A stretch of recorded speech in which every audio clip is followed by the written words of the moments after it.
This video is brought to you by Miniature Market. Thousands of board games, discounted prices, miniaturemarket.com.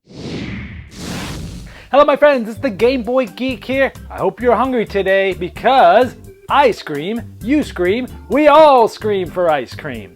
Today we're gonna be running our own ice cream truck in Rocky Mode a la Mode. This is from Green Couch Games. It's 2 to 4 players and takes between 15 and 30 minutes to play. Let me show you what's played. I'll see you on the other side.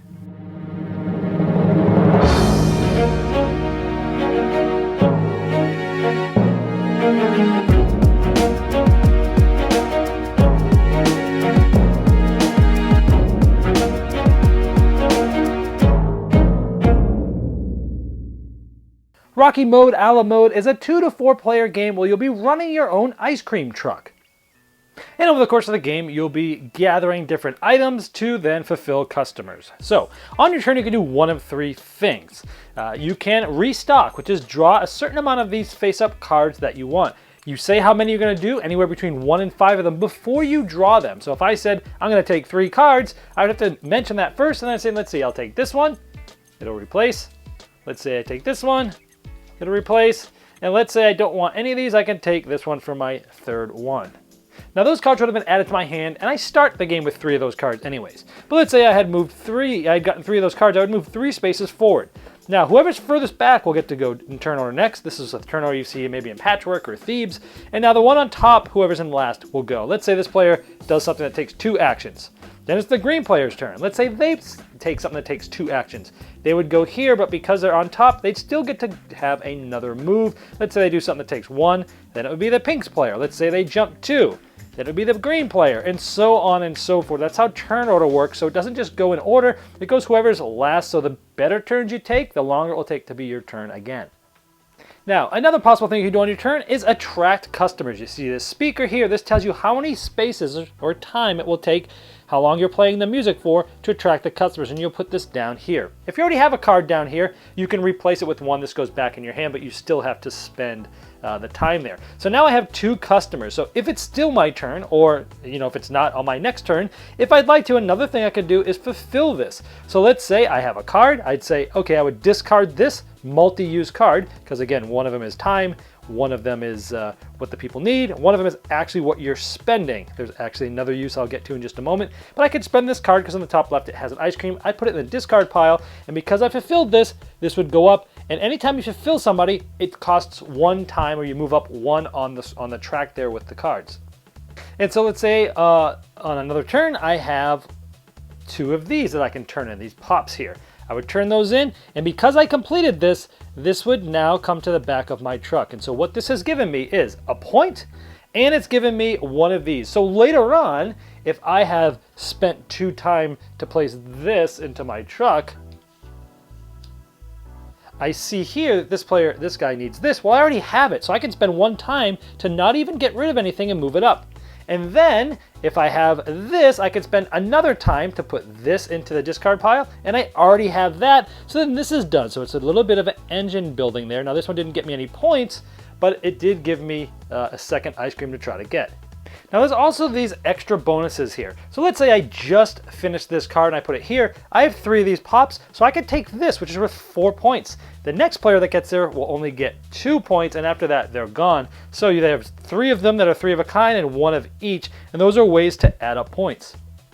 Now, if somebody moves and takes a big action and lands right on one of these wild pops, they take it, and they can turn this in at any time for any 1 item when they're trying to fulfill a customer. This then would go to the furthest away from the front empty pothole space, which in this case would be that one, but in real life it usually ends up being one of these 2 or something like that. The end game will trigger when you have 9 medals between the back of your car and any bonuses.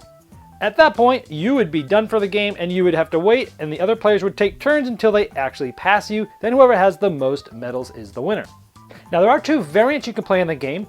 Instead of using the wild pops, you can shuffle these with some of the other normal types of ice creams. They'll get shuffled with the wild pops and set up, and then when someone gets this, they immediately get it and they can use it as sort of a blue ice cream here, but it doesn't wait to be refilled. It automatically refills by shuffling all of the rest of the tokens in the box, and so there's going to be different ice creams going around the board and being refilled immediately.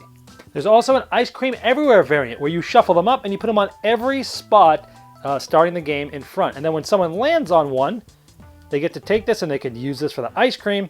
And when it gets used, it immediately goes to the front spot that's empty in front of the front vehicle. In this case, it would be this one. So there's a lot more to think about because you might take an action of a different amount in order to get something to fulfill something. So it just makes it more thinky. All right, well, there's Rocky Mode, a la Mode. There's a ton of things I love about this little package. It's inexpensive, which is always good in these small little games. The graphic design and the color scheme, the theming alone. Come on, games about ice cream trucks. There should be more games of cool and different themes. I'm tired of seeing the same old things trading in the Mediterranean. This is a theme that just screams buy me, and absolutely this game's awesome from that regard. The graphic design is very clear. The artwork is amazing. The colors they chose here just pop off the box, off the rules, off every piece of this game. Just jumps off the table to you because it's so bright and vibrant, and I love that they did that with this theme because it's a very light theme. So everything that was done production-wise, I absolutely loved that part of the game. The gameplay itself, I absolutely really loved because this is huge on my what I call the depth to complexity ratio. It means the game is simple mechanically. You're either drawing cards, playing cards, or fulfilling orders. That's it.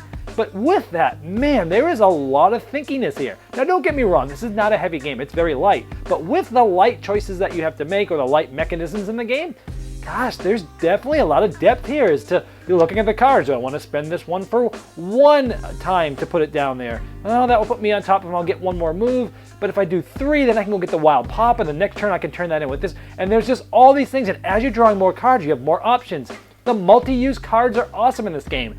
It's like, okay, I need this to use it for the blue pop, but the one below has the swirly pop, where if I get that one done, then that won't get me the big bonus for the swirly. And it's just like, oh my gosh, everything is intermingled, and it seems so simple, but you can really actually get bogged down with AP in this because there's so much to think about with such light mechanisms, and I love that about this game. It's tight, it's balanced, it just feels such a great streamlined game. I love the time track. This is just like the one in Thebes and Patchwork, that I really love that time aspect of it.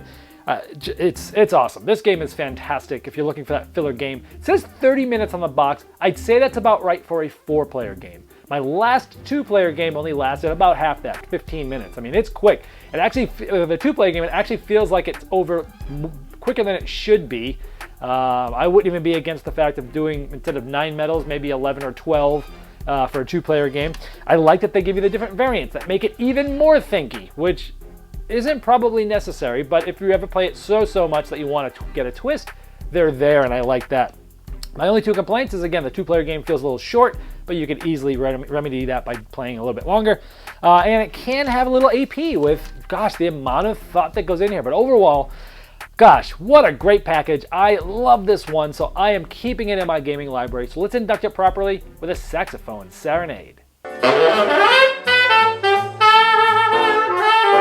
This video was sponsored by Miniature Market's Review Corner. The Review Corner features podcasts, video, and written game reviews by gamers for gamers. Miniature Market, the online gaming superstore. Thousands of board games, discounted prices. Check them out at miniaturemarket.com.